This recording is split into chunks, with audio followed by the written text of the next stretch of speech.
Hey guys, so 18.3 is out and we have bar muscle ups. Here are a couple of tips and cues that may help you with your efficiency when it comes to bar muscle ups in this workout. Tip number one is to make sure that we get the jump to the bar, or otherwise known as the glide, correct. What we don't want to do is start directly under the bar. We want to take a step back and jump from behind the bar in a nice hollow position, so then we can push through those shoulders and really hold that extension at the front before we snap in.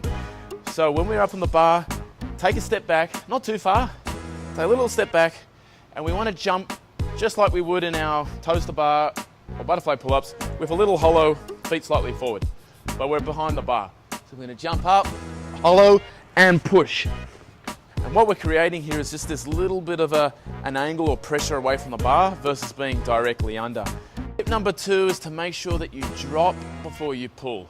We're going to drop those hips before we then pull up. Okay, what does that look like? You've just done your glide and you've done your push through the shoulder extension position. You're going to show that position, really maximize that swing, and then you're going to drop the hips. Feet above your hip angle. So you really want to drop and show that position, and then we're going to leverage off that by bouncing the feet and pulling on the bar. So we're just refraining from pulling on the bar a little bit too early. The pull will come, but we need to be patient. We need to open, we need to drop, and then we're going to pull. So if you can get the timing right, you'll be able to get up there just like this, holding through.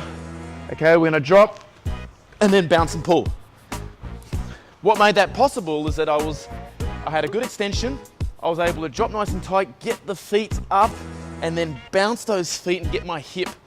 Bounce those feet, get my hip up to the bar and pull up.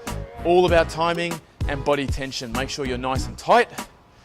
Make sure you're patient on this move.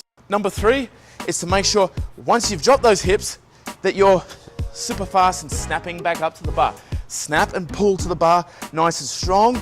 Don't bend the arms and fall onto your rib cage, all right? So if you get the first two pieces of the puzzle correctly, then the third bit is the simplest bit, and that's when you just bring it home. Keep nice and tight, try and keep a little bit round in that chest. The fourth point, very important, is to make sure that you're linking your bar muscle ups efficiently. So what we don't want to do is push away from the bar.